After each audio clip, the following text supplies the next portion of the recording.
Then the next line is quite useful. So this is the name box, so that says what cell you're in. So you can see here I've got A1 selected. If I click on this, that's cell D2, and there it says D2. And here is sometimes you have to like tick things or cross things off, so you can, or insert a function. Now that is the same as what I just showed you under formulas, insert function. It's just this is always here, so it's a quicker way of finding it. This will show you what's actually in the cell.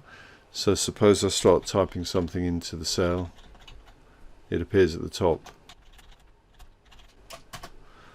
Normally, or if you just type things, for example, if you type 2 plus 2, that's a formula, and then press enter, you see it says 4 on this bit, but if you look at this top bit, which is the formula bar, it shows you the formula that is used to generate that result 4. So it can be quite useful sometimes to look at that. And sometimes if you have a really long formula, you can't, it just actually fills that whole thing. So in that case you would just move that cursor down till you get that double arrow, and then you can drag that down and you can have a longer, as big a box as you like for your massive formula.